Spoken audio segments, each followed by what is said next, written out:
So this week we're down at Childers HQ, a good friend of mine, Paul Childerley, down in sunny Bedfordshire. It's actually an extra trip. Normally we don't go down towards the end of the Chinese water deer season, but this year we've got 2 or 3 guys actually wanting to do some training on a sort of preparation for level 2, and they're actually from the south of England, so it kind of coincided with us being down there.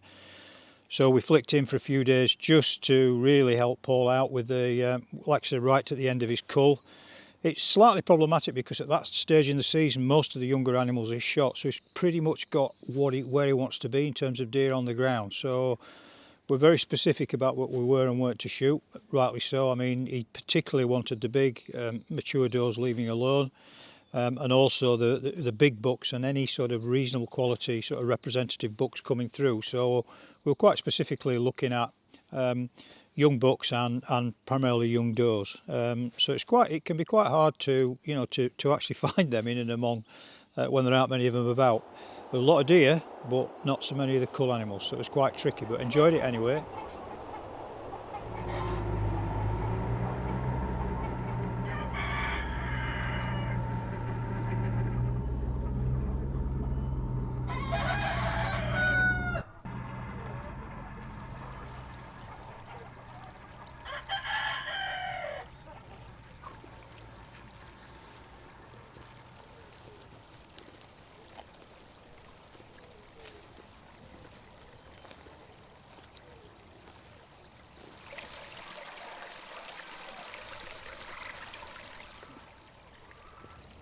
Go ahead.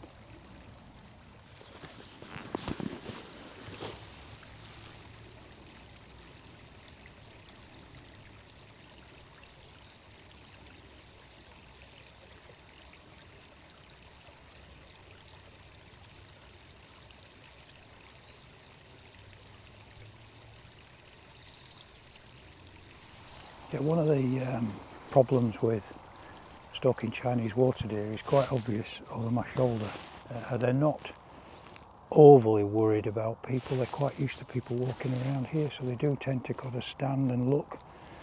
But generally, once you start to get closer than 200 metres, they know very well what 200 metres is, and they'll be off. And then the other problem, of course, is backstops. So they'll lie out in the middle of the fields like that, watching. And there's no way that you can, even if you could get close enough, you're faced with a situation like that it's quite tricky to engineer backstops. But we're quite lucky here. There is quite a lot of undulation, so you've kind of almost got to get into a position where you're shooting down into a banking like this, where you can clearly see that it's safe. But it's quite happily stood there watching us. It knows we can't shoot it. We'll move on a bit further and then it'll be off. But there's some dead ground a bit beyond that, where I think there's quite a few Chinese water deer laying out in the sunshine. It's quite a nice afternoon. So we'll just go and see if there's any shootable animals in there. I mean, I'm only looking for cull animals. We're not looking for any decent bucks, big bucks. And we certainly don't want any mature females because it's quite late in the season.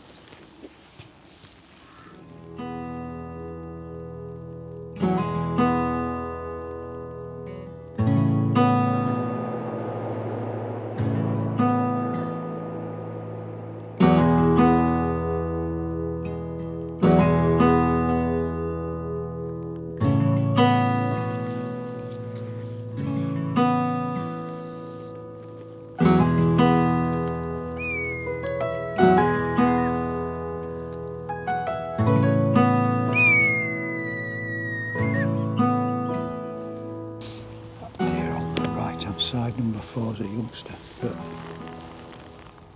what's that one on the left? Yeah, it's quite a good animal, that. So broken tusk, and then it's a big on the left. Okay, we've got a big, real careful stalk in the open, and we've got 2 Chinese out here. There's a mature doe on the left hand side, but on the right hand side, initially glancing at it, it looked as though it wasn't a very big buck. But the antlers actually, the tusk is broken, so it's kind of snapped off and it's really big on the other side. So quite a lot of people class those as kind of unusual trophies. So that is not a deer that would in any way be a cull buck. In a lot of cases cases like a roe with a damaged antler we probably treat as a culbut, but these are actually quite sought after by people. So that's one we're going to walk past and leave. I'm going to go down to the corner. There's a few Chinese water deer laid out in what was a cover crop. I suspect they're probably going to be mature animals as well, but we'll go down closer and we'll have a look. The wind's quite tricky, it's swirling around a little bit.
Okay, so bit of a tricky one that. We had to do a bit of a loop round through the wood, and then we crawled along the hedge just to get into this sort of prone position. 172 yards.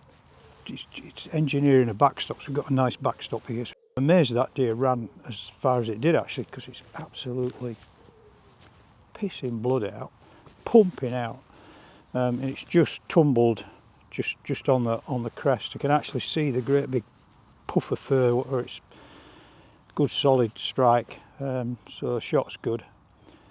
Amazing for a small deer. I mean, 6.5 by 55 round. This is lead.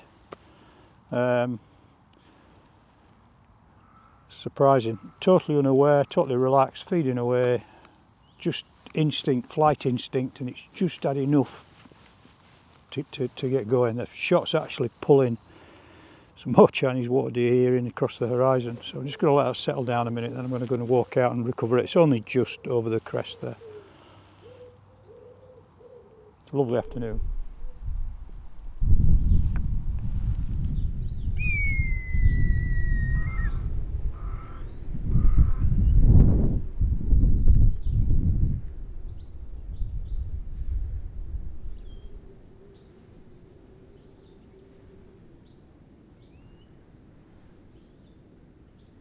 So as always, I'd really like to thank the team of guys down there. Paul's got a real nice group of guys, the guides down there, but particularly Sam was very helpful to us. Paul was away, kind of left Sam to it, so he did a bit of running around for us, so thanks to Sam, and particularly thanks to Paul Childerley for letting us out and about on the place. As always a pleasure, and it's a privilege really to go onto somebody else's ground and be given, you know, relatively sort of free access to that, so that's nice.